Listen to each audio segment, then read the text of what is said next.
Welcome to DigitalK.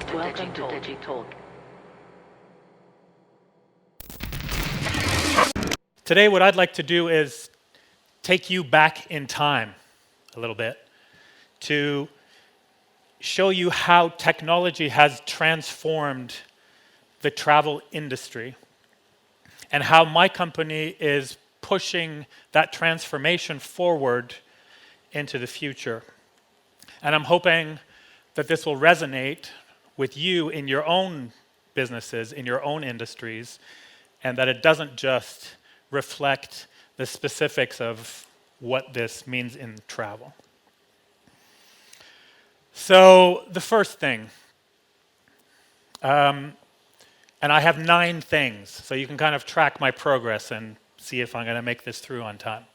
The first thing is that tourism is a new industry. You probably don't believe this because you think that people have been traveling since the beginning of civilization. Well, rich people, yes, have been traveling since the beginning of civilization, but as an industry, mass tourism hasn't really existed until the 20th century.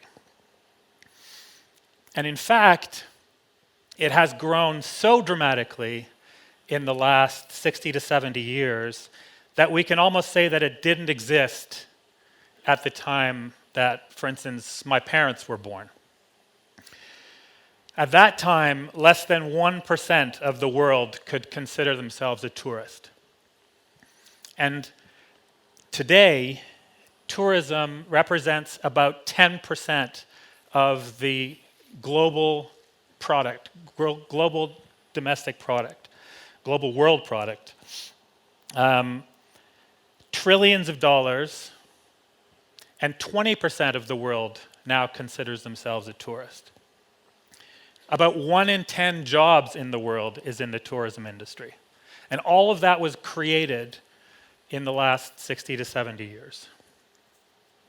So how did that happen? Well, one thing that happened, obviously, post-war is that wealth increased, certainly in the developing countries. And a lot of what we're seeing in the trajectory of the travel industry in the early 50s has been amplified more recently in countries like China and India as those countries develop more and as a middle class comes up there and it also begins to travel. And so leisure time has increased. So 200 years ago, people were working twice as much as they're working today. So we have more time to spend on things like travel and entertainment. We have more vacation days. People retire earlier, and we're also living longer. And technologies like washing machines, dishwashers, vacuum cleaners, these also have made a huge impact on the leisure time that people have, the disposable time that people have to spend on other things like travel. So what's interesting to note is that computers and travel actually grew up together. They grew up around the same time. So there's this parallel between the emergence of travel as an industry and the emergence of computers and information processing as an industry. So this is a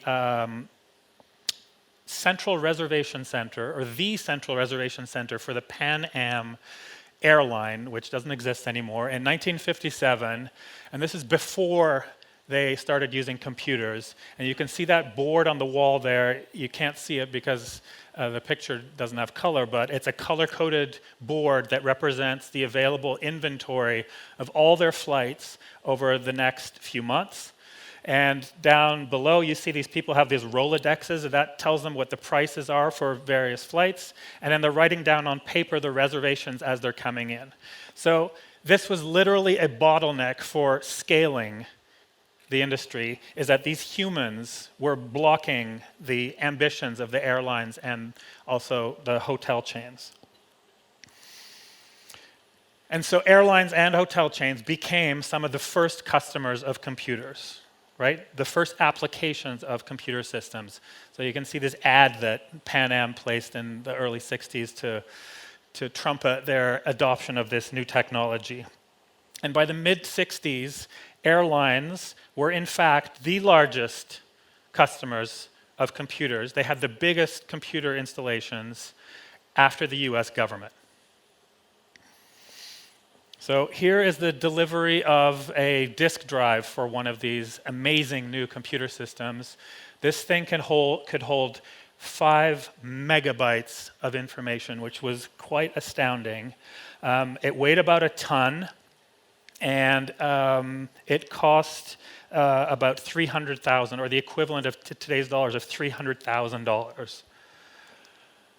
Now, this little thing can hold about, this is a few years old now, we can actually put more information on a little micro SD now. But this thing could hold about 50,000 times more information than that thing that weighed a ton 60 years earlier.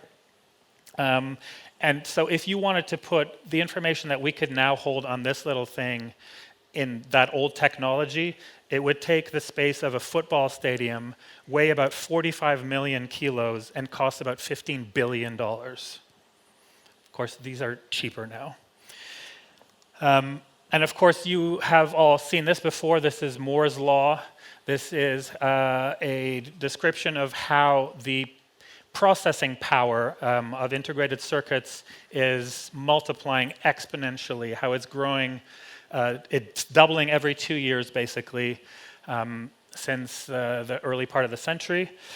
And so it's that same hockey stick curve, right, of, in this case, processing power, of storage, and also of the travel industry, which is interesting. That these advances in technology are happening at the same time as the emergence of travel.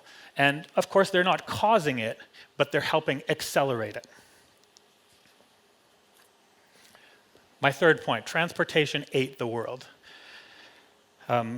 This is a play on Andreessen's Software Ate the World, in case you missed that one. So this refers in large part to jet airplanes, obviously. So jet airplanes allowed us to visit faraway places in much less time than we could before. So this new transportation technology had a huge impact. So more time, more money, plus now we can do things faster. And a nice way to illustrate this is through what's called an isochronic map. So this is a map that shows us that how far we can travel in a certain amount of time from a fixed point. In this case, it's New York City. So back in 1800, if you were living in New York City and you wanted to travel down to Florida, it would take you between 2 and 3 weeks to get there. Okay, so imagine a worker in the New York City area who has maybe 5 days of vacation in a year. He will literally never go to Florida, much less California or Europe, right? Just to put that in perspective, over the last 6 days, I've been in South America, North America, and now Europe. I traveled about 15,000 kilometers, and while my body is really not happy about that, it was possible. So 130 years later now, we have trains in the United States, and now this same map looks very different. You can get to California in just over 3 days. You can get down to Florida in a day. So now people actually can go to Florida and back. And so somebody who may have never considered that a possibility is now thinking, oh, maybe I can go visit Florida. So let's zoom out a little bit to the wider world. This is the same kind of map, except that now London is our fixed point. And this is 1914, just before the First World War. And from London, it looks like, so that very red area is under 6 days. So you can go and visit much of Western Europe in under 6 days, and apparently some islands in the Atlantic. And you can reach parts of North America and Asia in 6 to 12 days, and so forth. There's parts of South America and Africa there that take still more than 40 days to reach, because they don't have trains in those areas, and it's a lot of jungles and desert and stuff. So it takes a long time, obviously, to get anywhere, and they're sometimes on camel. Now, this is that same map today. Now the scale has changed because that reddest area around London is now under 6 hours. So I can get to most of Europe in under 6 hours. And then 6 to 12 is the next increment of color. So I can get to parts of North America and Asia and Africa in between 6 and 12 hours. In fact, I can get to most places in the world in under 2 days. And there's just a few places that go beyond that. So all of these changes have, of course, transformed more than just travel, right? They've transformed every aspect of culture, of commerce, even geopolitics. And it actually feels like we're accelerating away from these constraints of time and of space.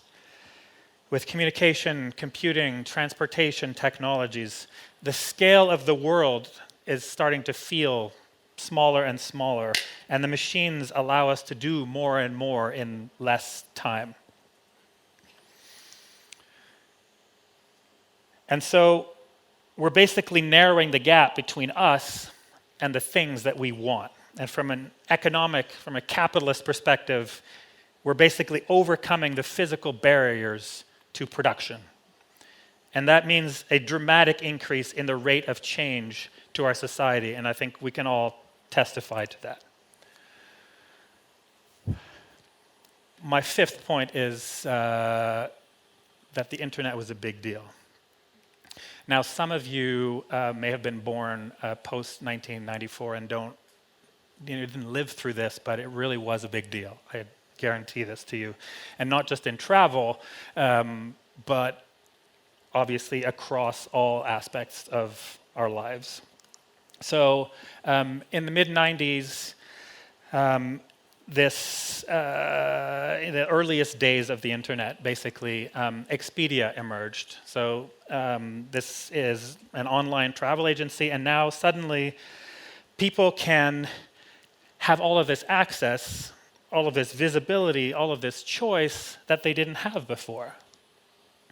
Because before, they had to go down the street to visit this gentleman, and he would give them some advice, and he would help mediate their shopping of travel.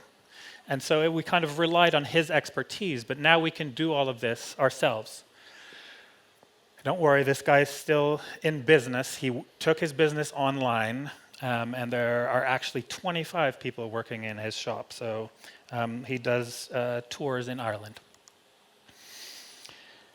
And so people can now find and buy themselves at any time, anywhere, all of the things that previously took much more time and took much more distance to travel to get. And these new communities formed. So on the internet, we do things faster. We do things without having to go anywhere. We basically have instant access to all of human knowledge at our fingertips. So now, the problem becomes not access to information anymore. The problem is not so much the time that it takes for us to access things, but rather the problem becomes information overload, right? The ability for us to process all of this information. It's actually really hard to make decisions with too much information. And travel agents helped navigate this for us. They helped because they had specialized knowledge, because they spent all of their days in consuming this information and processing it and building an expertise. We aren't all experts in all the things that are available on the internet. And so for us, AI is an opportunity to generate insight by processing information. And it is no coincidence then that as we have more and more information available via the internet, that more and more we are in need of something like AI to deal with it, to handle it. So computers have increased our ability to process with Moore's law, the micro SD, all the human knowledge on the internet, like I mentioned. And in many ways, computers have surpassed our human ability to process information. Even if they aren't yet more intelligent, they are certainly faster than us. And we are exploiting that at Hopper. So we apply artificial intelligence to travel data to get insight. And for instance, we are using trillions of flight prices from the last 5 years that we've accumulated, and we're still accumulating. Every day we get 30 billion more flight prices. We're using that data in order to model what we think is going to happen in the future, and in order to guide people to be smarter and to be able to navigate all of the information that's out there. So here's a visualization that our data science team put together of what that data looks like. And it's a sample from Boston to, this is a sample of that data I was talking about, from flights from Boston to London Heathrow. And there's some really interesting patterns here when you visualize it like this. So first of all, look at those triangles. So let me just explain. The top line is departure dates, the top axis. The bottom axis is return dates. So these are return trips. And so that diagonal along the left side is the length of your trip. And red means expensive, green means inexpensive, cheap, and then obviously all the colors in between. And those flashing that pulsating activity, that's consumer demand. So those red triangles, that is actually the airline pricing strategy visualized, right? So airlines are trying to make sure that business travelers who are willing to pay the most are paying the most. And how do you identify a business traveler? Well, a business traveler usually departs on a weekday, Monday, Tuesday, Wednesday, Thursday, Friday, and returns before the end of day on Friday. And so that's what that triangle represents. Also, as you kind of look closer to the current time is kind of sweeping from left to right, you see that prices are a little bit more expensive. So we can visually see that, and confirming our intuition, that prices that are closer to our departure date are more expensive and cheaper further out into the future. So we use those insights to guide travelers, when to travel, and also when to book. And rather than make them check for prices constantly, Hopper is sending them notifications when we think it's time for them to buy based on our predictions. Hopper is a mobile-only company. We don't have a website, and it's primarily because of this interaction, this kind of conversational push notification and understanding of what a customer actually wants over a period of time rather than instantly trying to answer queries for them.